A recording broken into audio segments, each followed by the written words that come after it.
It's 2010, I'm 37 years old, and for the first time in my life, I'm getting handcuffed. Now, I'd hoped to save this magic moment for my wedding night, but instead it's the LAPD applying the cuffs, which is not quite as romantic. Now, see, the cop pulled me over because I was driving with an expired registration tag, and my tag was expired because my Honda Civic failed its smog check, and I needed to get a new oxygen sensor, which would have cost $600. But I didn't have that money because I quit my office job to concentrate full-time on making YouTube videos, which was a great business investment in 2010. Because like when someone clicked on my video ads, I got 10 cents or 12 cents per click. And in a year doing this, I'd made a total of $80. Yeah, which I split in half with my partner. That's 40 minus the $1,000 I spent on a video camera. And so instead of like, at this point, I should have just gotten another day job and saved money and gotten my 10-year-old Honda Civic street legal.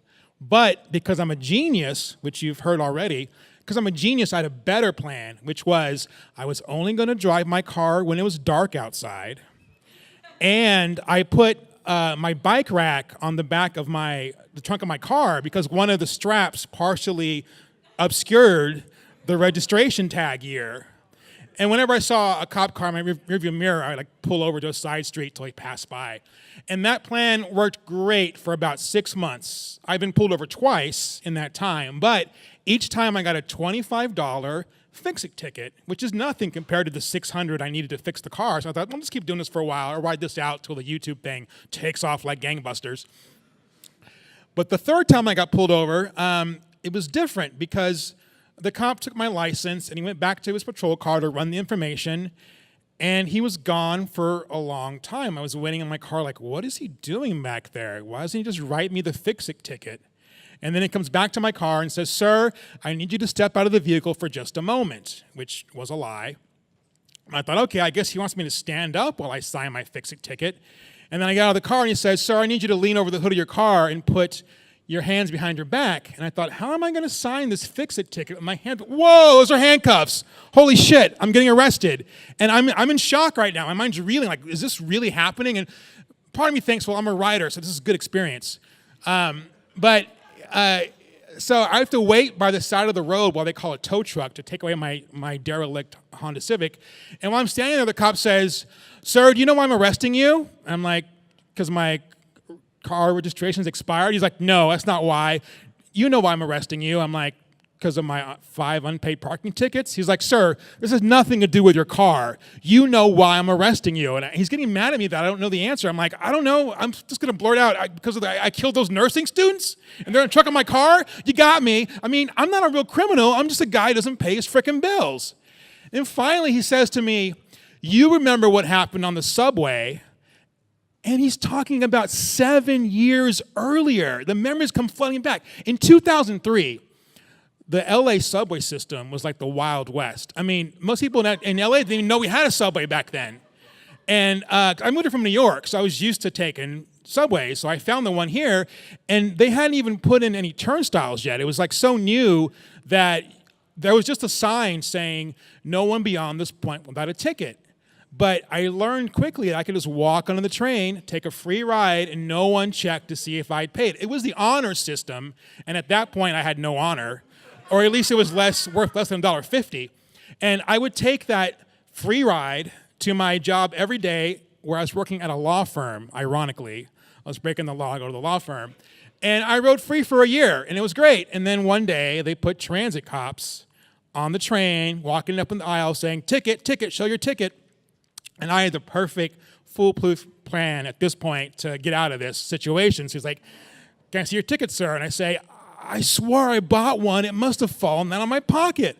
And he didn't buy that. So he yanked me off the train. I got a citation for $250.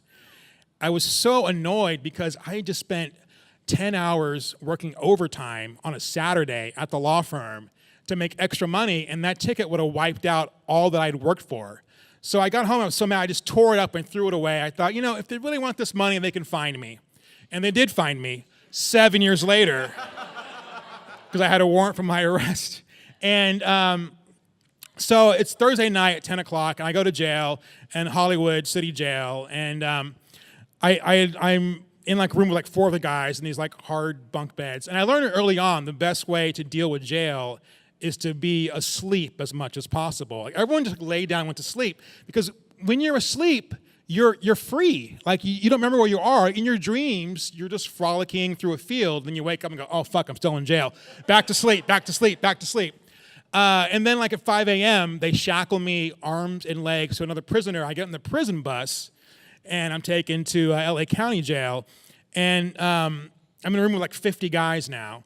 And around noon, one of my fellow inmates tells me that if I don't see a judge by 5 o'clock, because it's Friday, if I don't see a judge by 5 o'clock, I'm going to spend the entire weekend in jail.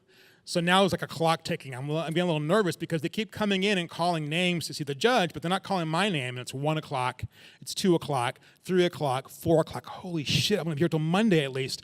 4:45, the last group of 8 inmates they call includes my name. And so I'm like, oh my God, I can see the judge, get out of this. I see the judge, and he tells us, because we all have misdemeanors, it's not a big deal, but the big deal is that we didn't come to our court dates. He said, you probably thought you got away with this, but we're going to find you eventually. I'm like, yeah, I know. And we had my group of 8. Everyone else there was either there for public intoxication or marijuana possession. I'm the only subway violator. Like no one else has gone to jail for riding this LA subway for free. It's like I have this out-of-date crime. It's like I robbed the Pony Express or like I insulted King George. Because now there's turnstiles, so you can't walk on the train. Like no one will ever have this problem that I had, but I guess I'm special. So the judge gives us a deal. He says, I will let you go with charges dropped, no fine, wiped record. All you have to do is plead guilty or no contest. If you plead not guilty and want to fight your citation and see a judge, you can go back to jail and wait for a court date. So, of course, everyone loves the deal. And as he calls people's names, they all say no contest, no contest, no contest. I'm the only one who says guilty because I did it. And for a liar, I'm really honest. So I just want to have a clear conscience. I said guilty. And then they let me go, and I have no fine. I saved the money. 17 hours in jail to save $250. Pretty good deal. I got a really nice peanut butter and jelly sandwich for my trouble, and I got to watch guys pee all day. So I'm so happy to have my freedom. And then I go see my girlfriend for lunch the next day, and I tell her my ordeal. And as I'm talking about what I did and how I got in jail, I see her face falling because she's realizing what a loser she's been dating. A week later, she tells me she wants to see other people, like someone with a job and a house. And no time in jail. So I'm kind of hurt by that, but this is also a good wake-up call because I realized at this point I'm 37. I can no longer call my mom to borrow rent money. And I got another temp office job. I started paying all my bills on time. Whenever I would get tickets still, but I'd pay them right away instead of letting them pile up. And so this really was a turning point for me because it really showed that when it comes to responsibility, 38 is the new 18. And after 2 years of working, I actually restored my credit, and I got my first credit card since 25. From 25 to 40, I had 0 credit, but I rebuilt it, and so that was great.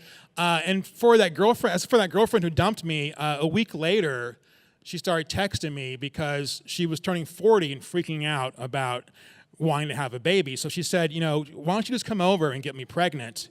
She said, you don't have to take responsibility.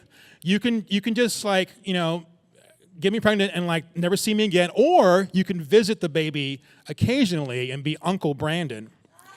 So maybe spending this time in jail was worth losing my girlfriend because let me tell you, freedom comes in many forms. Thank you.